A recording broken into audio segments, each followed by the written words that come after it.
Hello and welcome to the Art of Communication podcast with me, Robin Kermode. For more information on my online public speaking masterclass, visit robinkermode.com. Today on the Art of Communication Expert series, I'm delighted to be joined by best-selling author Joanna Trollope. She's written 22 contemporary novels, 11 historical novels, 1 non-fiction book, and an edited collection of poetry. 4 of her novels became TV series. She's been translated into over 20 languages, has sold almost 9 million books, was awarded the OBE in '96 and the CBE last year. Joanna, thank you for coming on. It's a pleasure. Fantastic to see you. Now, Joanna, being a writer, it always seems to me such a glamorous profession. And I'm sure most people on the street would think, I wonder how I could ever become a writer. It's almost unattainable. Did you come from an artistic, creative family to get into this? No, it was simply the time I was born, because I was born pre-screens. And so books were the only entertainment there was. So of my generation, and I was born at the end of 1943, it was quite commonplace to learn to read. You were reading fluently by the time you were 5. I wasn't at all rare then. And what about the books you read as a child? Were there any particular books that inspired you? I read things my mother and my grandmother had read. The children's book market hadn't exploded yet. All the books had been given for the war effort. I remember Noel Stretfield, an enormous success. You know, she wrote Ballet Shoes and White Boots about skating in about the mid-50s. And they were enormously successful. And Frances Hodgson Burnett and E. Nesbit. And this moment when you said to yourself, I'm going to become a professional writer, there must have been a moment or a gradual process where you thought, I wonder if I could do this. No, I don't think it did. I mean, it was very, very commonplace to be able to write well. You were expected to be able to write well. I don't think of my generation there was any distinction to it. I think it was just a gradual thing. I wrote the first novel I ever wrote when I was about 14, and it was about the kind of schoolgirl I wished I was instead of the one I actually was. Do you mean the kind of friends you had, or did you wish you were somebody else? I did wish I was somebody else. I wanted to be Jane Fonda then, I remember, you know, in sticky out skirts and pink and white check gingham with masses of tulle petticoats underneath. And I was the height I am now. I was over 5'9" when I was 12. Wow. And short-sighted, with sticking out teeth and frizzy hair. And nobody ever looked at me. Of course they didn't. And I think the novel I wrote then, when I was about 14, was about being noticed by a marvellous sports jock, because nobody did. Of course they didn't. Do you still have it? I do, yes. And you've never published it? No, I would never publish it. I mean, when I'm safely dead, my grown-up children can all fall about with laughter over it and say, dear old mum, you know, this is what she always wanted to be. How do you think you get better as a writer? Because I'm working with people who have to make speeches and this kind of thing, and obviously practice helps. But how do you get better as a writer? Less is more, and there's an enormous need to watch other people and see how they behave, and not to be afraid of being accurate about humanity. Not to do the wish think. What do you mean by the wish think? Well, you just wish that people would behave in a beautiful manner. And of course they don't. It must be interesting as a writer when someone might say something about themselves like, I'm this kind of person, but then you watch their behaviour and they're not that kind of person. They're not that kind of person at all. And as a novelist, you've got to be unafraid about showing their deceit, the discrepancy between their conduct and their actual behaviour. But there's an enormous number of writers who won't do that. They just describe humanity as they wish it was. And I'm afraid it isn't. I mean, we are all shades of grey. I remember when I was training to be an actor, they said never just play one thing. So if you're coming in a door in a play, for example, and you're going to say, would anyone like a cup of tea or whatever the scene might be, you're not just doing that, you're also thinking about other things. So it may be that you're doing that, but in fact you wish you were doing something else and bitterly resent having to do this. So they said always play 2 things, even if the audience never know what the other thing is. I think it's much easier, if you're a writer, to show the duplicity in most people, in almost everybody. I think it's far harder if you're an actor to do it, to convey you're thinking about something else while you're doing this dull thing like offering people tea. It's hard to acknowledge your own duplicity as a character. Not many people do acknowledge their own duplicity. No, they absolutely don't. I think as a writer, it doesn't really matter how dislikable that character is. You've got to explain how they got to where they are, how they ended up with the thought processes they now have. I read somewhere, Joanna, that before becoming a novelist, you were a teacher. I think standing up in front of a class of difficult teenagers can be incredibly intimidating. When you were at school, would you describe yourself as a happy pupil? I think as a very young child, about 6 or 7, I remember being delivered to a new school and just thinking they're never going to know how awful I feel and how anxious I feel. And so I think I've always been able to present myself as being perfectly confident, even when I'm not. Is that because you're aware of what confidence looks like from the outside and thought you'd show that as a facade? No, it's more about privacy. You know, nobody's ever going to know, as it were, the real me, because that's just my business. They're just going to see this person who looks very accomplished and seems to be quite positive. What was your first teaching job? I was just pregnant with my first daughter, so it's half a century ago. And I was teaching in Farnham Grammar School, and I was the form mistress for a bunch of 13, 14-year-olds. Difficult age. Very difficult age. And actually it was okay. I mean, I had to teach them poetry. I had to teach them Eng-Lit, which they didn't want to do. So I taught them the Beatles lyrics because they were hot stuff at the time. As a way of connecting with them, because all communication, of course, is about connection. It is. Personally, you seem very centred and emotionally confident. Have you always felt like that? You wanted to be this other child when you wrote the novel. When did you have a sense of, I kind of know who I am? Oh, I don't think it's ever been the case. I've always felt very anxious and insecure inside, but I'm damned if anybody's going to see it. Quite right.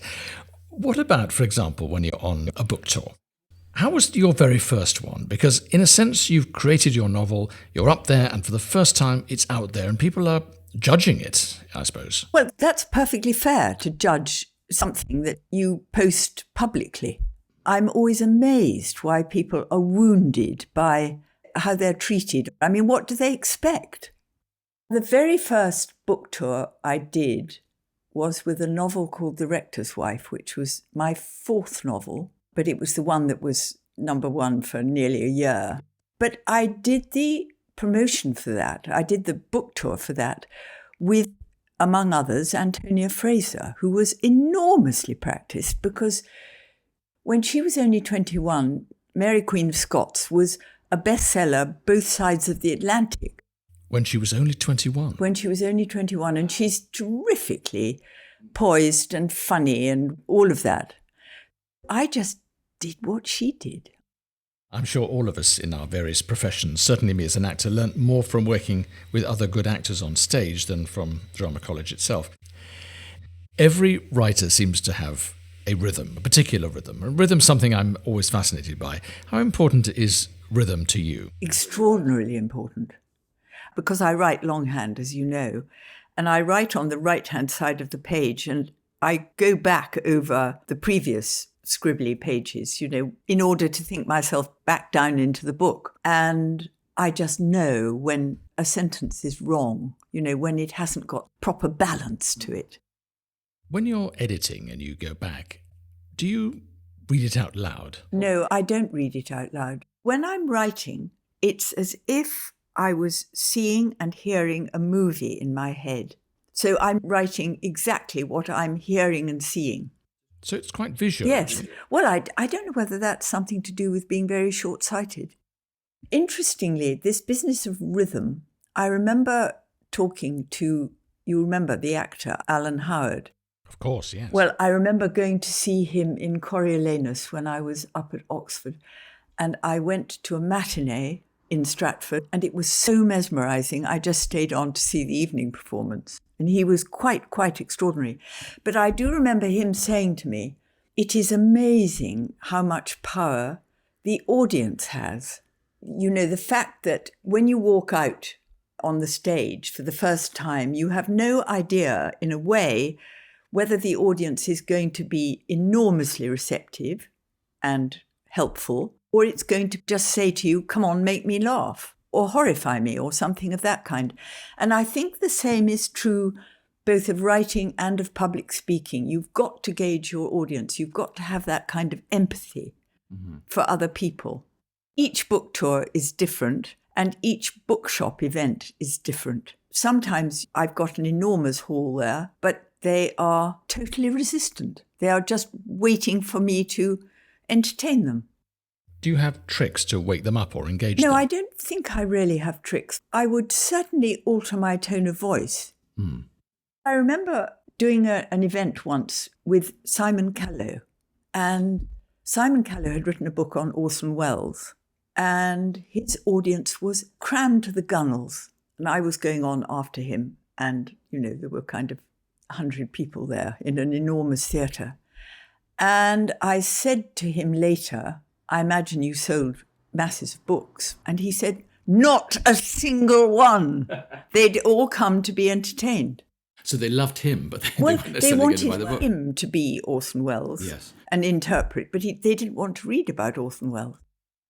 When you're on a book tour and you're in a bookshop and you have your audience there, and whether it's 50 or a couple of hundred or whatever, and they're hard work, are there particular stories that you think, this one always works, I can pull this out of my back pocket, as it were? There are various stories I tell them to soften them up, kind of get them on your side. But I think it's more a question of instinct, and just to give them time to settle down. I will often read them a bit out of the new book, you know, because they need time just to listen. And it makes an enormous difference, I found, with bookshop events, whether they have alcohol or not.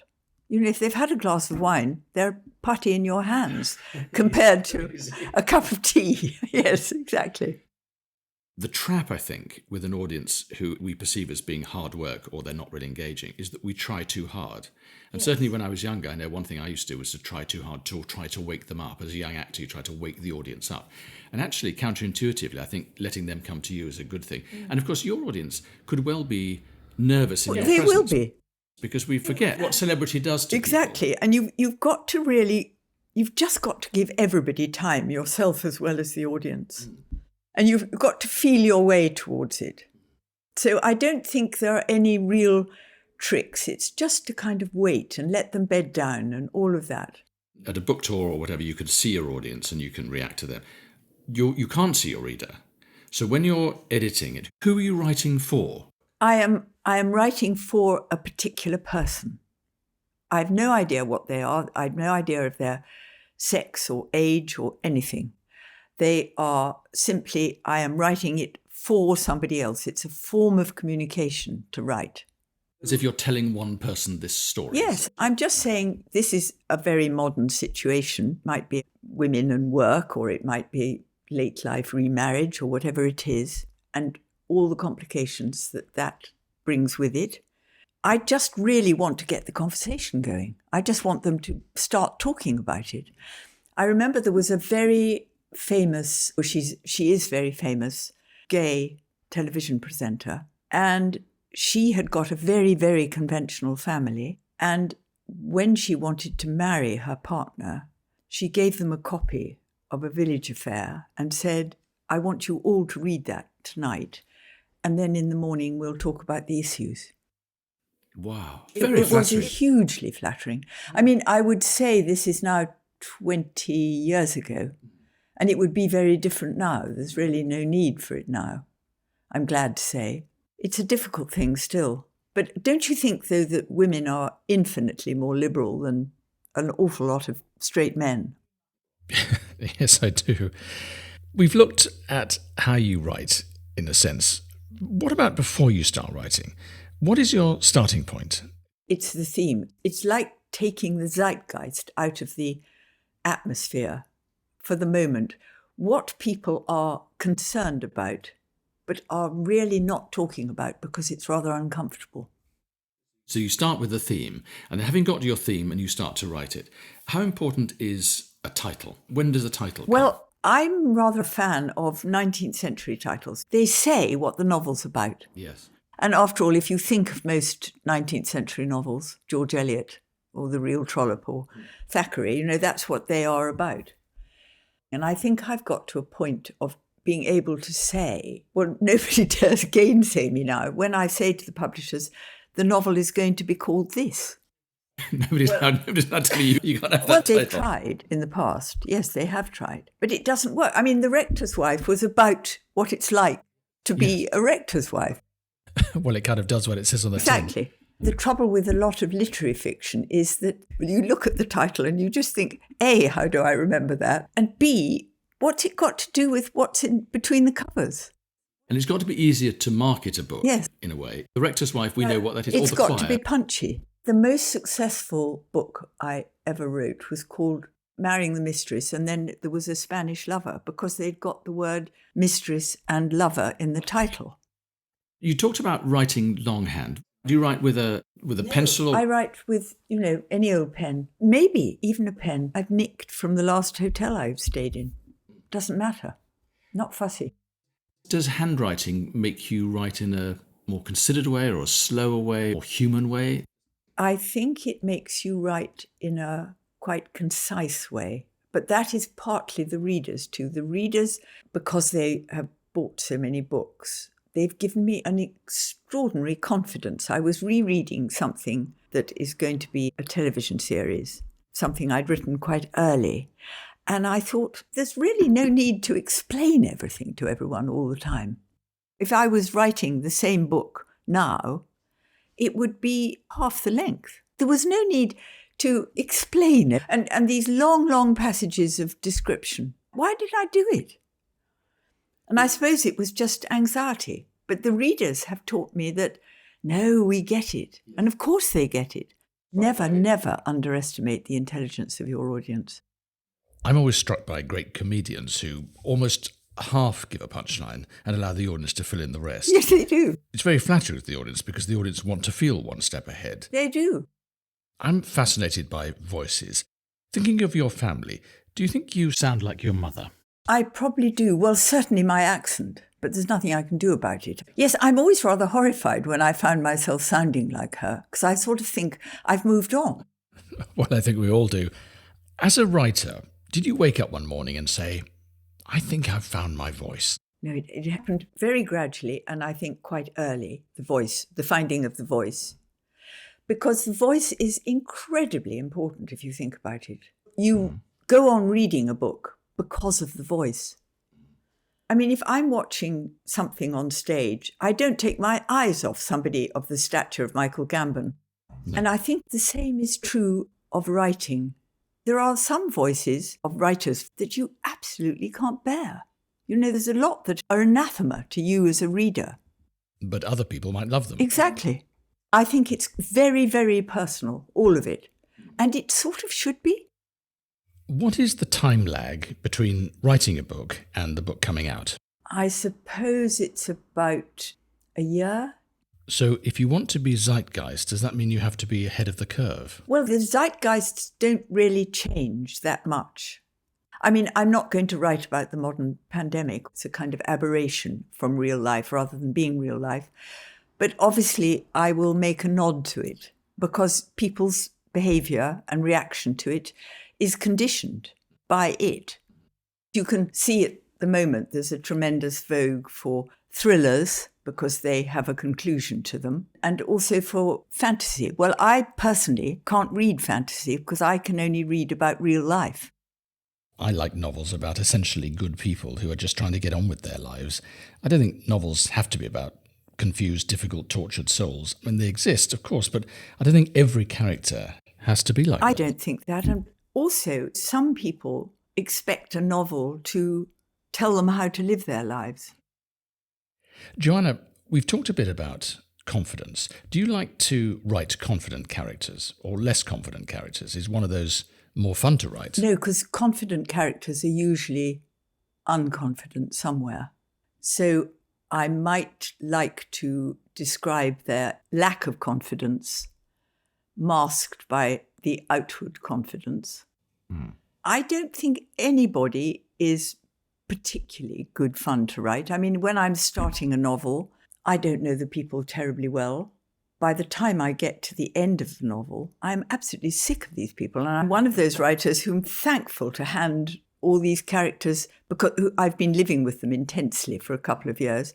I mean, I'm thankful to hand them over to the reader. You know, there are some writers who cannot bear to let the fruit of their loins go off to an unforgiving public.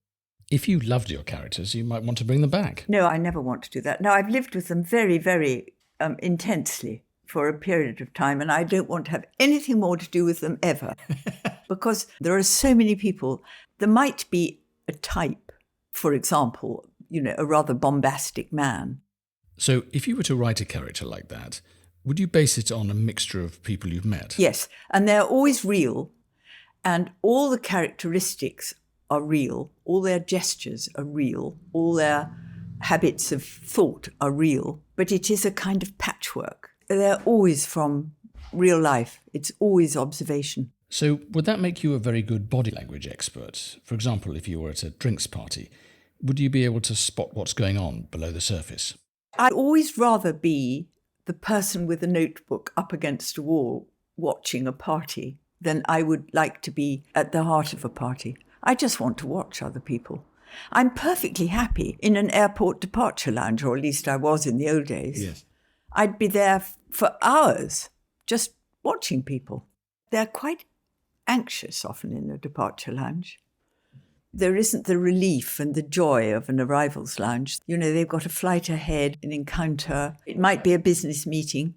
Do you find that your books do well in certain countries? Not really. I mean, I've got upstairs, I've got various little Japanese copies which start at the bottom right of the back page. But I think a broken heart is a broken heart if it happens in Tunbridge Wells or Tokyo or even Toronto. You know, there are some aspects of the human condition that just happen to everyone. And my aim is really to make them feel that it is the first time in the history of the world that anyone has lost their job, got pregnant, whatever it is.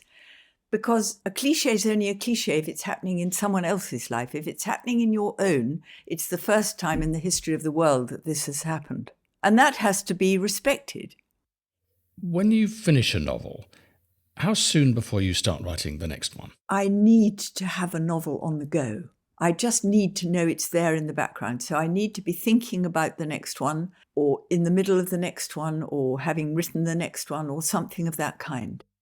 If you had to make a speech at your old school, for example, if you're given notice and you have time to prepare, how do you prepare? Well, nowadays, I would write myself notes on a postcard of what I wanted to say, and I would simply talk extempore. And if it was, say, a speech day lady, I would take no notice of the parents and the staff there, and I would talk simply to the pupils. How important to you is the start of a talk?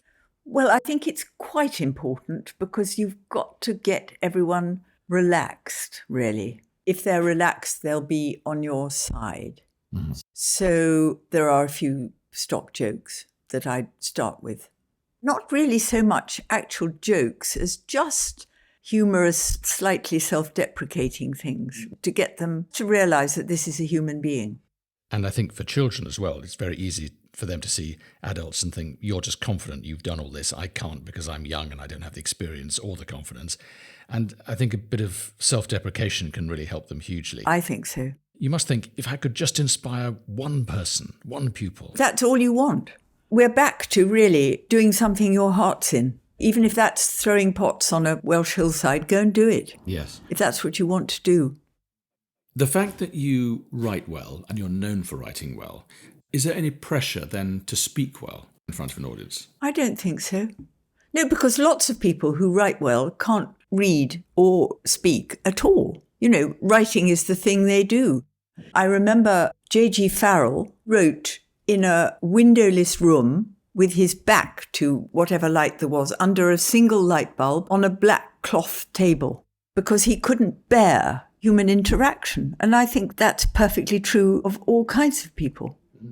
You know, the fact that you can write a marvellous novel doesn't mean that you are any good at anything else. I remember seeing a very famous film writer, very, very good writer, give a speech, and he turned up and read the speech. It was so beautifully written. And he didn't look up at the audience, but that worked because he was a writer. He wasn't saying, I'm a speaker. That was quite forgiving of you, though, really, because a lot of the audience might have felt that they'd been shortchanged. I think he was so well loved that he could have got away with anything. Yes. It's a bit like, you know, famous actors or comedians. If they walk on stage, there's a huge amount of love for them before they even start. You don't have to do very much. Well, you have to remember this. You know, when you do a single event, that the 100 people or 500 people want to see you. And they're not coming there to judge. They're actually saying, I want to go and meet this person. If you hadn't become a writer, could you have stayed being a teacher, or might you have done something else? I don't know if I could have stayed being a teacher. I was very irritated by all the regulations that go with being a teacher. I mean, I couldn't bear having to do break duty and all of that. I really wanted to be in the classroom and getting to know the girls, really. I wouldn't have been very good at marking exam papers and all of that. Could you have been anything else artistically, like a painter or a No, sculptor? and certainly nothing to do with music. No, it would have been creative and determined, artistic in some way, because I very much value my independence. The fact that I've earned this house, that I will leave a certain amount of money for my children. I'm very proud about that. I think that gives me a great satisfaction. I think my independence has mattered to me more than almost anything. I'm not interested in being enormously wealthy because I think that is as constraining as anything. I'm interested in having enough money for dignity and to be able to make choices. That's all. It is about choice, isn't it? It is. If you have some money, you have some choice. I remember as actors, they said, if you have no money in the bank, you have to take every job that comes along. Exactly. If you have a little bit of money, you can choose. You think, well, I don't have to take that job. I think that's really what it comes down to. That's my life work, you know, my raison d'etre, whatever it is. What about the discipline of writing? Because you could get to the point where you say, do you know what, I've written 33 novels and I think Exactly. I've done pretty well now. I could just go and lie on a beach in Ibiza or wherever. No, I'd be bored stiff. I need to be doing things all the time. But that may be generational too, you know, as well, in that I find it really quite difficult to sit down in the day until, 7 o'clock. So you're someone who likes to have a project. I do like to have a project. Even if the project is a novel that you're thinking about that's ongoing in a sense. Very much so, yeah. We've talked about prize-giving ceremonies at school and this kind of thing. What advice would you give your own 10-year-old self?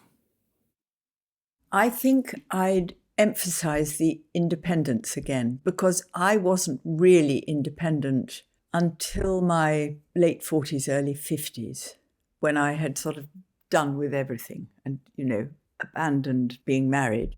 I suddenly found my feet and found my voice and found everything, and I could cope.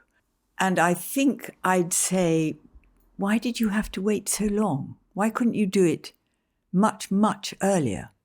And that might be being born when I was. I'm not quite sure. But I think I'd just say, what kept you? Well, Joanna, thank you very much. It's been wonderful having you on the podcast today, and it's very, very kind of you to come on. Thank you so much. It's a great pleasure. I've loved it.